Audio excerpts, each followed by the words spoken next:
حقاوي قبولنته سئنو غزار اسو بريزيدنت يلبو جلو سشوم مرح واحد دكتور دبرصيان قبر ميكائيل ناي منغست تግራይ ቤት ጽሕፈት ፕሬዚደንት ማሕበራዊ መራኸቢታት ተቆጻጺሮም እቲ በኃይልታት ፖለቲካ ትግራይ ተነጸገን ማሕበረሰብ ዓለምን አፍልጦ ዘይሃቦ ህሉና ዘይብሉ ቤት ምኽሪ ጸዊዖም ኣብዛ ሓለፈ ሰሙን ነቲ እንኮ ህሉ ተስፋ ስምምዕነት ሰላም ፕሪቶሪያ ከም ዘፍረሰ አውጁም በደገፍቱ ፕሬዚደንት ትግራይ ተባሂሉ ተሸመም ዶክተር ደብረጽዮን ገብረ ሚካኤል ነቲ ሕጋዊ አፍልጦን ቅቡልነትን ውሽጥን ደገን ዘሎም ፕሬዚደንት ጊዜያዊ ምሕዳር ትግራይ ምዃኑ ዝፍለጥ ሌተናንት ጀነራል ታደሰ ወረደም ሕጋውን ብምንጻግ ናብ ስልጣን ምምላሱ አውጅሎም ኣብዛ ሓለፈ ሰሙን ናብ ቤት ጽሕፈት ፕሬዚደንት በኃይል ዕጡኣት ተሓጊዙም ናብ ኣዳራሽ ሕጋዊ ፕሬዚደንት ብምእታው ፈላማይ ኣኺባ ካቢኔ ኣካይደ ኢሉ ገሊጹ ነይሮም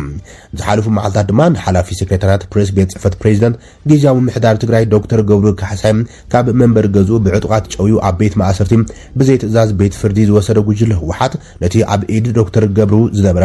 ኣድሚን ማሕበራዊ መራኸቢታት ቤት ጽሕፈት ፕሬዚደንት በኃይል ከም ዝመንጠሎም ነቲ ቢሮ ቅርበት ዘሎም ምንጭታትና ነጊሮምና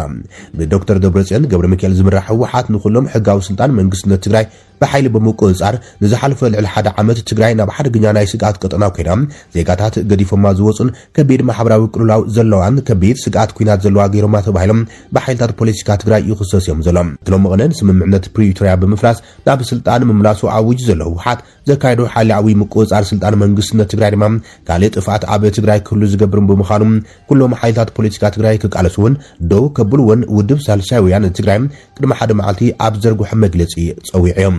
ካልኦት ሕጋውያን ዝኾኑ ውድባት ፖለቲካ ትግራይ እውን ብተመሳሳሊ ንስጉምታት ህወሓት በትሪ ይቃወሙ እዮም ዘሎም ሕዝቢ ዘሎ ኩነታት ህወሓት ብዝኾነ ይኹን ናይ ፌደራል ይኹን ዓለም ለኻዊ ትካል ሕጋዊ ቅቡልነት ዝተነፈጎ ኮይኑ ድሕሪ ምቁጻር ስልጣን ምስ መንግስቲ ፌደራል ንምድርዳር ቁርብነት ኣለኒ ይብል ዘሎ እንተኾነ ግና ብወገን መንግስቲ ፌደራል ብወግዒ ነቶም ሓይላዊ ምንቅስቓሳት ህወሓት መልሲ ኣይሃበሉን ዘሎም ኣብ ትግራይ ንኹሎም ሓይልታት ፖለቲካ ትግራይ ዝሓቁፍ ብሄራዊ ጉባኤን ዘተን ብምክያድ ሓብራዊ ናይ ስግግር ጊዜያዊ መንግስቲ ንምጥያሽ ዘቕረብዎም ምሕጽንታታት ህወሓት እናነጸገ ይመጽኦም ብሕታዊ መድሕን ትግራይ ኣነ ጥራሕ እየ እንትብል ድማ እዮም ሰበስልጣናቱ ብተደጋጋሚ እንትገልጹ ስምዑ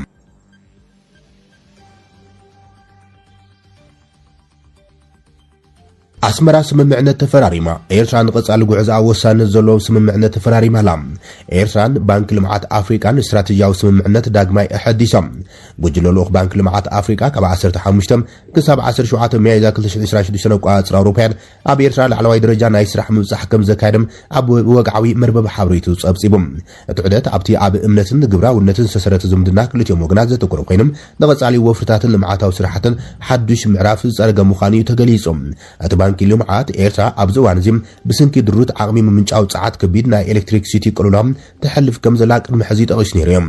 ባንክ ልምዓት አፍሪካ ነዚ ብድሆ እዚ ኣብ ኤርትራ ጥራሕ ዘይኮነም ኣብ መላእ ትሕተ ሳራ ዝርከባ ሃገራት አፍሪካ ዓብዪ ስትራቴጂካዊ ዕንቅፋት ኮይኑ ዘሎ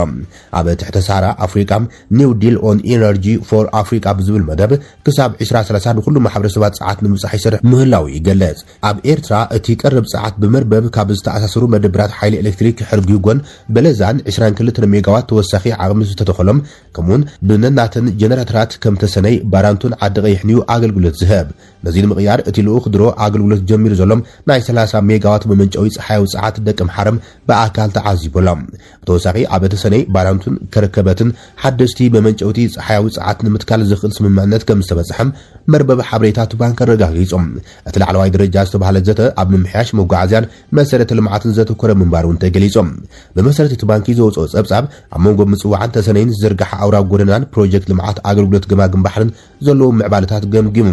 እዚ ወፍሪ እዚ ኣካል ናይቲ ባንክ ልምዓት ኣብ መላእ ኣፍሪካ ዘሰላስሎ ዘሎም ዞባዊ ናይ ምትእሳር ስትራቴጂ ኮይኑ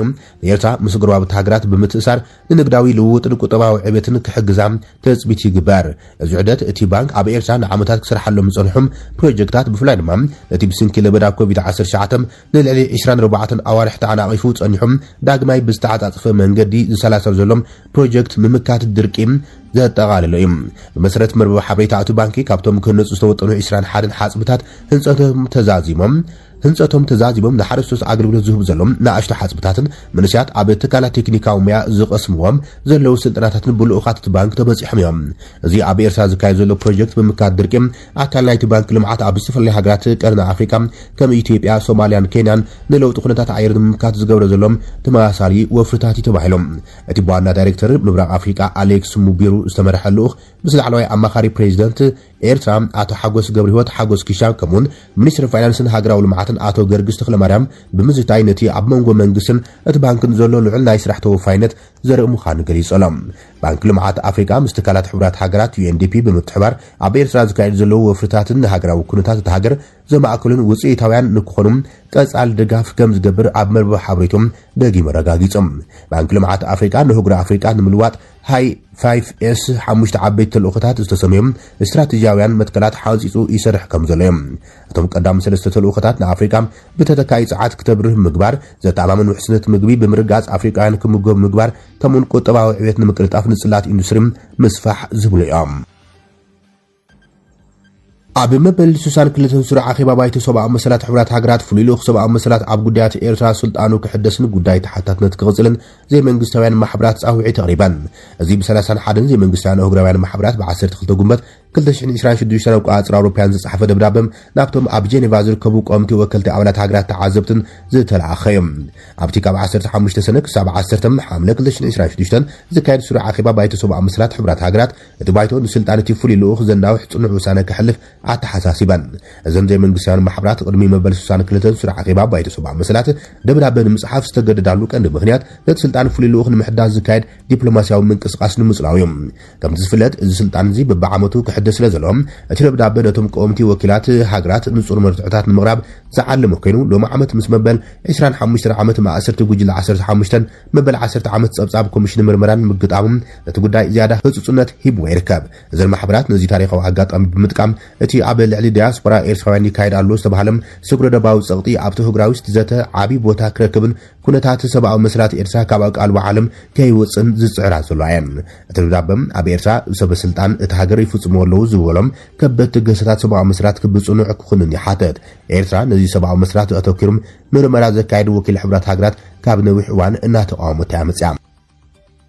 ፓትርያርክ ኦርቶዶክሳዊት ተዋህዶ ቤተክርስቲያን ኢትዮጵያ ብፁዕ ቅዱስ አቡነ ማትያስ ህጹጽ ምድሓን ህይወት ጻውዒት ተቕሪቦም ቅዱስነቶም ሰበስልጣን ስዑድ ዓረብ ኣብ ልዕሊ ኢትዮጵያውያን ዜጋታት ዝሕለፍዎ ሞት ፍርዲ ኣልጊሶም ፍርዶም ናብ ማእሰርቲ ክቕይርሎም ተማሓጺኖም መንግስቲ ኢትዮጵያ ላዕለዎት ሰበስልጣን ስዑድ ዓረብ ኣብ ልዕቶም ዜጋታት ዝተበየነ ናይ ሞት ፍርዲ ምልዓልን ናብ ሃገሮም ንምምላስን ንምሽሻውን ዝተጀመረ ሰፊሕ ስራሕ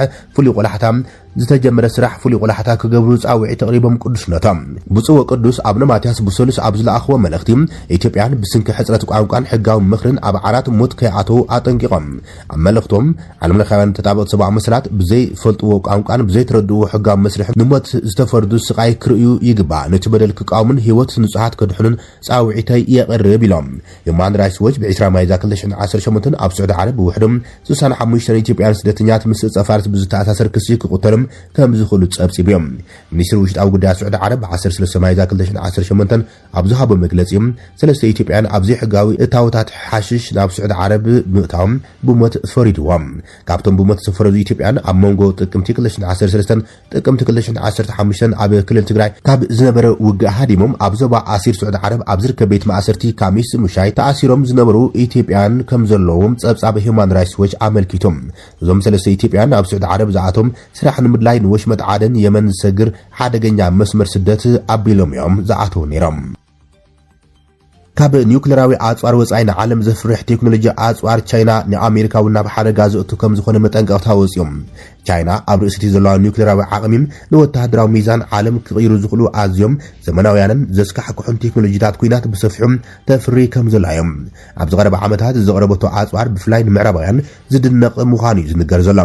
ካብቶም ንወተሃደራዊ ጭዋዳ ቻይና ኣዝዮም ዘስካሕክሑ ዝገብሩ ኣጽዋራት ሃይፐርሶኒክ ሚሳይላት ይርከብዎም ብፍላይ DF-17 ሚሳይል ካብ ፍጥነት ድምፂ ብ5 ዕጽፊ ንላዕሊ ብምጓዓዝ ኣብ ዝኾነ ዓለም ስርዓተ ምክልኻል ሚሳይል ንምእታው ፍሉይ ክእለት ኣለዎም እዚ ድማ ቻይና ኣብ ዓውዲ ኣብ ዓለም ቀዳመይቲ ሃገር ክትኸውን ገይርዋሎም ብኻልእ ወገን ድማ ቀተልቲ መራኽብ ጽዕነት ነፈርቲ ተባሂለን ዝፍለጣ DF-21 ዲን DF-26 ሚሳይላት ኣብ ነዊሕ ርሕቀት ኣብ ባሕሪን ዝርከቡ ዓበይቲ መራኽብ ውግም ክወቕዓ ዓቕሚ ዘለዎን እዮም እዚ ድማ ኣብ ፓሲፊክ ውቅያኖስ ንዝካየድ ምንቅስቓስ ጸላኢ ሙሉእ ብምሉእ ናይ ምዕጋት ዓቕሚ ዘለዎን እዩ ተባሂሎም ቻይና ብሓገዞም ኒውክሌራዊ ቴክኖሎጂታት ዓለምለኻዊ ወተሃደራዊ ዕብለላን ንምዝጋብ እትገብሮ ዘላ ጻዕርታት ነቲ ኣብቲ ዞባ ዘሎ ፖለቲካዊ ውጥረት ዝያዳ ዘጋዶ ይብሉ ተንተንቲ